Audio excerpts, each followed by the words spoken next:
কুফা আসলেই মানুষ বলে ভাই বলুক, আমাকে নিয়ে বললে সমস্যা নাই, কিন্তু ওই বাবা মা তুলে যখন গালাগালি করে এটা আসলে নিজের টাকা খরচ করেছি ভাই, সাপোর্ট করতে বাংলাদেশকে। আসলেই দুর্দান্ত ভাই, মানে আমরা এখানেই পিছিয়ে গেছি গা, যে যদি আল্লাহ যদি আমাদের টসটা আমাদের থাকতো, টস যদি আমরা জিততাম তাহলে আজকের দিনটা আমাদেরই থাকতো। মানে ভাগ্য খারাপ আসলে টসে হারার কারণে বলবো যে ম্যাচটা থেকে বাংলাদেশ পিছিয়ে গেছে। তারপরে এখনও সুযোগ আছে, অনেক কিছুই আসলে ক্রিকেটে হয়ে যায়, তা আল্লাহ যদি চায় আসলেই।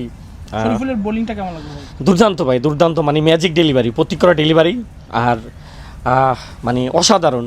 আমরা সবসময় বলতেছিলাম যে নাহিদ রানাকে মিস করতেছিলাম, নাহিদ রানার জায়গায় আপনার প্রথম টেস্টে খেললো দুর্দান্ত আমাদের হাসান মাহমুদ, সেখানে আজকে যেন মানে হাসান মাহমুদের ভিতরে আজকে যেন শরীফুল মানে প্রথম এসে 2 উইকেট, তারপরে যখনই তাকে আনে তখন উইকেট নেয়, তা সব মিলে আসলেই দুর্দান্ত ভাই। এখন জয় পরাজয় থাকবে, তবে বাংলাদেশ যেন আসলে এই ম্যাচটা। প্রশ্ন, কি বলছিল অজিরা, কি বলছিল যখন আসলে 64 রান বাংলাদেশ অল আউট হয়ে গিয়েছিল, তারপরে কি বলছিল, আপনি কিভাবে জবাব দিলেন, একটু গল্পটা যদি বলেন। বাংলাদেশিও ছিল অনেক।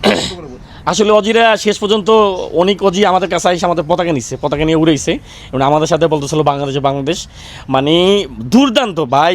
অস্ট্রেলিয়ার মাটিতে এসে অস্ট্রেলিয়ার মানে এইভাবে নাকানি চুবানি, আমরা হয়তো আজকে ব্যাটিংয়ে খারাপ করছে বাংলাদেশ, কিন্তু বোলিংয়ে মানে প্রত্যেক কটা অজি যারা সাপোর্টার তাদের মনের ভিতরে বাংলাদেশ ঢুকে গেছে, মানে বারবার আমাদের কাছে আইসা বলতেছিল হরিনান বাংলাদেশ, কামান বাংলাদেশ, খুব ভালো খেলছে বাংলাদেশ, মানে পুরো কাঁপাই দিচ্ছে। জাস্ট আমরা যদি টস জিততাম, মানে ওদেরকে বলে আমরা বল করতাম, ওদেরকে মনে হয় যে আমরা যে যাতে অল আউট হয়েছে অথবা 180-90 অল আউট দিতে পারতাম। এই জায়গাটা ম্যাচ পিস হয়ে গেছে, তারপর আল্লাহ যদি ভাগ্যে রাখে অনেক কিছু সম্ভব, অনেক কিছু।